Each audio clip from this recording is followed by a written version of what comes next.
الحمد لله الحمد لله رب العالمين والعاقبة للمتقين والصلاة والسلام على سيد الأنبياء والمرسلين وعلى آله وأصحابه وأهل بيته وأزواجه وذرياته أجمعين ومن تبعهم بإحسان إلى يوم الدين أما بعد فقد قال الله تبارك وتعالى في كلامه المجيد والفرقان الحميد أعوذ بالله من الشيطان الرجيم بسم الله الرحمن الرحيم إنما الصدقات للفقراء والمساكين والعاملين عليها والمؤلفة قلوبهم وفي الرقاب والغارمين وفي سبيل الله وابن السبيل فریضة من اللہ واللہ علیم حکیم۔ صدق اللہ العلی العظیم وبلغنا رسوله النبی الأمی الکریم ونحن على ذلك لمن الشاہدین والشاکرین والحمد للہ رب العالمین۔ اللہم صل علی محمد وعلى آل محمد كما صليت على إبراهيم وعلى آل إبراهيم إنك حميد مجيد اللهم بارك على محمد وعلى آل محمد كما باركت على إبراهيم وعلى آل إبراهيم إنك حميد مجيد۔ محترم و مکرم معزز سامعین کرام و حضرات ناظرین عظام، آج کی اس ویڈیو کے اندر اسلام کے ایک اہم رکن اور بنیادی رکن زکوٰۃ کے ایک جزو مصارف زکوٰۃ کے موضوع کو لے کر آپ حضرات کی خدمت میں اور آپ حضرات کے روبرو حاضر ہوا ہوں۔ تو بلا کسی تمہید و تاخیر کے میں مصارف زکوٰۃ کے عنوان کو چھیڑنے لگا ہوں۔ دیکھیں، مصارف زکوٰۃ کون لوگ ہیں، یعنی کس پر ہم اور آپ اگر زکوٰۃ کا مال خرچ کرنا چاہیں تو کر سکتے ہیں، انہی لوگوں کا اس ویڈیو کے اندر اور اس مجلس کے اندر تذکرہ کیا جائے گا۔ قرآن کریم پارہ نمبر 10 سورۃ التوبہ کی آیت نمبر 10 جو میں نے آپ کے سامنے ابھی تلاوت کی خطبے کے اندر، اس آیت کے اندر اللہ تبارک و تعالی نے 10 ایسے اشخاص کا تذکرہ فرمایا جن کو اگر ہم اور آپ زکوٰۃ دینا چاہیں تو زکوٰۃ دے سکتے ہیں، بلکہ دے سکتے نہیں، انہی اشخاص کو زکوٰۃ دینا ہے، کیونکہ اس آیت کے اندر اخیر میں کہا اللہ نے فریضۃ من اللہ، یہ اللہ کی طرف سے فرض کیا گیا ہے، یعنی مصارف زکوٰۃ کے اندر کوئی تبدیلی نہیں ہو سکتی۔ اگر آپ کسی اور کو بھی آپ اس کا حقدار بنانا چاہیں تو آپ کسی اور کو اس کا حقدار نہیں بنا سکتے ہیں۔ قرآن کریم نے جن مصارف کا ذکر کیا ہے، انہی مصارف کو اگر آپ زکوٰۃ دیں گے تو زکوٰۃ ادا ہوگی، ان کے غیر، ان کے علاوہ کسی اور کو اگر آپ زکوٰۃ دیں گے تو آپ کی زکوٰۃ ادا نہیں ہوگی۔ قرآن کریم نے جو 8 مصارف کا ذکر فرمایا ہے، ان 8 مصارف میں سے سب سے پہلا مصرف فقیر ہے۔ فقیر اس شخص کو کہتے ہیں جس کے پاس مال تو ہو لیکن اتنا نہ ہو جو نصاب کا مالک بنا دے اسے، یعنی مال تو اس کے پاس ہو لیکن اتنا نہ ہو جتنی مقدار 7.5 تولہ سونا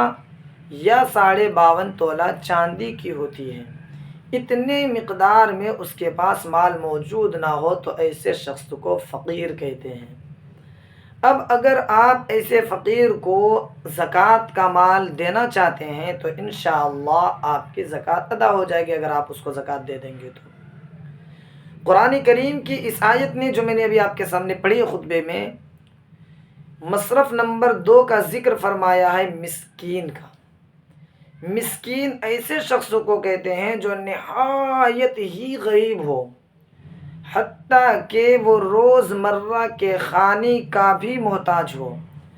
اور اپنے بدن پہ کپڑے پہننے کا بھی محتاج ہو، ایسے شخص کو مسکین کہتے ہیں۔ لہٰذا اب اگر کوئی شخص مسکین کو اپنے زکوٰۃ کا مال دیتا ہے تو اس کی زکوٰۃ بھی ادا ہو جائے گی۔ والعاملین علیہا، اور ایسے لوگوں کو بھی زکوٰۃ کا مال دیا جا سکتا ہے جو عاملین ہیں، زکوٰۃ کے وصول کرنے پر کام کرنے والے ہیں، زکوٰۃ پر مقرر ہیں۔ عاملین اصل میں اس شخص کو کہا جاتا ہے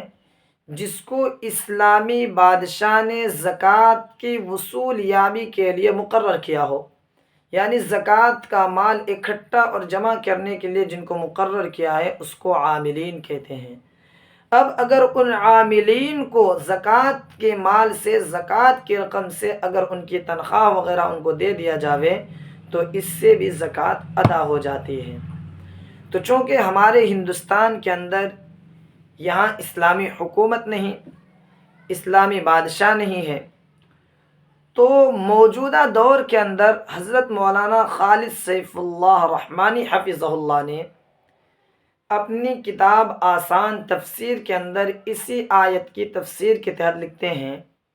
موجودہ دور کے اندر جو مدارس ہیں یا اسی طرح سے اور جو غربا کی امداد اور معاونت و مدد کے لیے کوشاں رہتے ہیں اور ان کے لیے زکوٰۃ وصول کرتے ہیں، اگر ان کو بھی وہ زکوٰۃ کی رقم دے دی جاوے تو جائز ہے۔ یہ حضرت مولانا خالد سیف اللہ رحمانی حفظہ اللہ لکھتے ہیں۔ اور یہ بات پیش کرنے کے بعد حضرت یہ بھی لکھتے ہیں کہ حضرت مولانا مفتی کفایت اللہ صاحب دہلوی رحمہ اللہ، ان کی بھی رائے یہی ہے کہ موجودہ دور کے اندر اگر علماء کو، جو لوگ مدارس کا کام کرتے ہیں یا اور تنظیموں میں کام کرتے ہیں، ان کو بھی اس مال سے اگر زکوٰۃ کا مال ہے تو اس کو بھی دیا جا سکتا ہے، یعنی ان کی تنخواہ وغیرہ اس مال سے آپ ادا کر سکتے ہیں زکوٰۃ کے مال سے۔ یہ بات ہو گئی۔ تیسرا مصرف جو اس آیت کے اندر اللہ تبارک و تعالی نے بیان کیا وہ ہے والمؤلفۃ القلوب، کافر کی دل جوئی۔ اس کی کئی قسمیں، پہلی صورت تو یہ ہے کہ وہ کافر جس کے بارے میں ہم کو امید ہے کہ اگر ہم اس کو زکوٰۃ کی رقم دیں گے تو یہ اسلام کی طرف لپکے گا، تو ایسے شخص کو ہم زکوٰۃ دے سکتے ہیں۔ دوسرے وہ غیر مسلم قائدین جن کے متعلق ہم کو یہ ہے خدشہ ہے کہ یہ مسلمانوں پر ظلم کرے گا، تشدد کرے گا، اگر ہم اس کو زکوٰۃ دیں گے تو یہ ظلم اور جبری کرنے سے، تشدد کرنے سے، بربریت کرنے سے بچ جائے گا، یعنی وہ محفوظ رہے گا، ہم کو اور آپ کو تکلیف نہیں دے گا، تو ایسے بادشاہ کو بھی ہم زکوٰۃ کی رقم دے سکتے ہیں تاکہ مسلمانوں کو پریشانی اور مصیبت و دقت سے بچا سکے۔ اور تیسرے نمبر پر یہ ہے مؤلفۃ القلوب کا مطلب کہ اگر کوئی شخص نو مسلم ہے، کمزور ایمان والا ہے، اور ہم کو اگر یقین ہو کہ اگر ہم اس کو زکوٰۃ کی رقم دیتے ہیں تو اس کی وجہ سے یہ لوگ ایمان سے پھرے گا نہیں، مرتد نہیں ہوگا بلکہ اسلام پر جمع رہے گا، تو ایسے شخص کو بھی اگر ہم زکوٰۃ دیں گے تو زکوٰۃ ادا ہو جاتی ہے۔ تو بہرکیف اب یہ مؤلفۃ القلوب آپ جب بھی علماء کرام سے، بطور خاص علماء احناف دیوبند سے آپ پوچھیں گے تو فی زماننا، اس دور کے اندر، تو وہ صرف 7 مصارف کا ہی ذکر کرتے ہیں، جن میں سے مؤلفۃ القلوب جو 8واں مصارف بیان کیا ہے قرآن آیت کے اندر انما الصدقات میں سے، تو اس کو وہ نکال کر کے پیش کرتے ہیں۔ اب اس زمانے میں مؤلفۃ القلوب ہے یا نہیں ہے، تو حنفیہ اور مالکیہ کا قول یہ ہے کہ اب اس زمانے کے اندر مؤلفۃ القلوب پر عمل کرنے کی ضرورت نہیں ہے کہ ایسے لوگ اب اس طرح کی چیزیں نہیں پائی جاتی ہیں، لہٰذا اب اس کو مصارف میں بیان نہیں کیا جا سکتا۔ اور امام احمد بن حنبل رحمہ اللہ کا قول یہ ہے، وہ فرماتے ہیں کہ اگر ضرورت پڑ جائے تو ضرورت کے وقت مؤلفۃ القلوب کو استعمال کر سکتے ہیں، بوقت ضرورت ہم اس مسئلے کو لا سکتے ہیں کہ اگر کسی کو ظالم بادشاہ سے بچانا ہو تاکہ مسلمانوں کو پریشان نہ کریں، مسلمانوں پر ظلم نہ کریں، یا اسی طرح سے کسی کو ایمان پر جمانا ہو، یا اگر اسی طرح سے ایسے غیر مسلم جن کے ایمان لانے کی امید ہو، تو ایسے لوگوں کو اگر ہم زکوٰۃ دیں گے تو زکوٰۃ ہو جائے گی بوقت ضرورت۔ اور رہی بات امام شافعی رحمہ اللہ کی، تو امام شافعی رحمۃ اللہ علیہ کی دونوں رائے آتے ہیں، ایک قول ان کا یہ ہے کہ ابھی تک یہ حکم باقی ہے، اور ایک قول ان کا یہ ہے کہ باقی نہیں۔ البتہ ابھی کے دور میں حنفیہ کا قول یہی ہے کہ مؤلفۃ القلوب کو بیان کرنے کی ضرورت نہیں ہے، اسی لیے آپ جب بھی علماء کرام سے سوال کریں گے تو وہ صرف 7 ہی مصارف کا ذکر کرتے ہیں، 8واں مصارف جو المؤلفۃ القلوب جو ہے اس کو ذکر نہیں کرتے ہیں۔ اس کے بعد آ جائیے 5واں مصرف، وفی الرقاب۔ اگر کوئی شخص غلام ہے اور غلام کو آپ آزاد کرانا چاہیں اپنے زکوٰۃ کی رقم سے، تو آپ اس کو بھی آزاد کرا سکتے ہیں، لیکن چونکہ ہمارے اس زمانے کے اندر عام طور پہ غلام وغیرہ نہیں پائے جاتے ہیں، تو لہٰذا اس مد کی بھی ضرورت اب باقی نہیں رہی۔ والغارمین، اور قرض دار کے لیے بھی ہے یہ صدقات، یعنی غارم کہتے ہیں قرض دار کو، اور ایسے مقروض جو مقروض اگر اپنا قرضہ ادا کر دے تو اپنے قرضے کو ادا کرنے کے بعد اس کے پاس اتنا مال نہ بچے جو 7.5 تولہ سونے یا 52.5 تولہ چاندی کی قیمت کی مقدار کو پہنچ جائے، تو ایسے مقروض کو غارم کہتے ہیں۔ ایسے قرض دار اور ایسے غارم شخص کو بھی اگر ہم اور آپ زکوٰۃ دینا چاہیں تو ہم زکوٰۃ ادا کر سکتے ہیں۔ اس کے بعد اگلا نمبر آتا، اگلا مصرف جو ہے وہ ہے وفی سبیل اللہ۔ وفی سبیل اللہ، اللہ کا راستہ میں بولے تو اس میں بہت سارے آ سکتے ہیں، لیکن بطور خاص یہاں پر جو ہے ایسے شخص کو دینا ہے جو لوگ جہاد میں جانا چاہتے ہوں۔ جہاد، تو جہاد کے اندر کوئی شخص جانا چاہتا ہے اور اس کے پاس جہاد کے لیے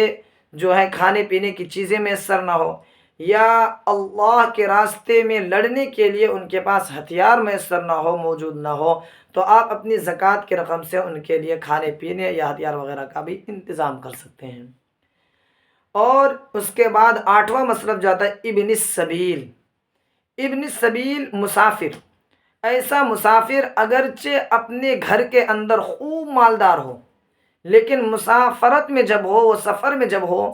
تو سفر کے اندر اس کے پاس مال نہ ہو، تو ایسے مسافر کو بھی اگر ہم زکوٰۃ کا مال دیں گے تو زکوٰۃ آپ کی ادا ہو جائے گی۔ اب چونکہ نوٹ کے طور پر اور فائدے کے طور پر ایک دو باتیں اور سمجھ لیں، تو لہٰذا زکوٰۃ آپ اس شخص کو دیں گے جو غریب ہوگا، جو مسکین ہوگا، جو شخص زکوٰۃ کی وصول یابی پر مقرر ہوگا، یا اسی طرح سے مؤلفۃ القلوب میں ہوگا، یا اسی طرح سے وفی الرقاب گردن کے چھڑانے میں دیں گے، یا مقروض کو دیں گے، اور اسی طرح سے اللہ کے راستے میں دیں گے، اور ابن السبیل مسافر کو دیں گے۔ تو اب سوال یہ آتا ہے، کیا اپنے ماں باپ کو بھی زکوٰۃ دے سکتے ہیں؟ تو یاد رکھیں، اگر ماں باپ یا اس کے اوپر باپ کا باپ، باپ کی ماں وغیرہ، یا ماں کی ماں، ماں کا باپ وغیرہ وغیرہ، یہ ان کو اصول کہا جاتا ہے، یہ اگرچہ غریب بھی ہو، مسکین بھی ہو، یا اسی طرح سے اور بھی چیزیں ہوں، تب بھی آپ اس کو زکوٰۃ دینا چاہیں تو آپ زکوٰۃ نہیں دے سکتے ہیں۔ اسی طرح سے بیٹا، پوتا، پرپوتا، نواسا، نواسی وغیرہ وغیرہ ہو، تو یہ بھی غریب ہو، مسکین ہو، تب بھی اگر آپ زکوٰۃ دینا چاہیں تو ان کو زکوٰۃ نہیں دے سکتے ہیں، بلکہ کسی اور مال سے آپ اس کی مدد کریں گے، زکوٰۃ کے مال سے آپ ان کی مدد نہیں کر سکتے ہیں۔ یہ بات ہو گئی۔ اب رہی بات خالہ ہے، ماموں ہے، یعنی ان اصول کے سوا اور فروع کے سوا جتنی بھی رشتہ داریاں ہیں ان تمام کو اگر آپ زکوٰۃ دینا چاہیں تو زکوٰۃ دے سکتے ہیں۔ بلکہ علماء کرام تو یہاں تک فرماتے ہیں کہ اگر ایسے لوگوں کو آپ زکوٰۃ دیتے ہیں تو آپ کو اس میں ڈبل فائدہ ہوگا، ایک تو زکوٰۃ کے ادا کرنے کا، دوسرے اپنے رشتہ داروں کے ساتھ صلہ رحمی کا یعنی اپنے رشتہ داروں کے ساتھ ہمدردی کرنے کا۔ یہ ہے مسائل، آپ ان کو بھی دے سکتے ہیں، لیکن شرط یہ ہے کہ بھائی بھی ایسا ہونا چاہیے جو سید ہاشمی نہ ہو، خالہ ماموں چاچا نانا چاچا وغیرہ ایسا ہونا چاہیے جو سید ہاشمی نہ ہو۔ اگر سید ہاشمی وغیرہ نہ ہو اور اپنا بھائی ہے، اپنی بھابھی ہے، بہن ہے، اگر آپ ان کو اپنی زکوٰۃ کی رقم دینا چاہیں تو زکوٰۃ کی رقم دے سکتے ہیں۔ یہ تھے وہ مصارف جن کا ذکر قرآن کریم کے اندر اللہ تبارک و تعالیٰ نے 10واں پارہ سورۃ توبہ کے آیت نمبر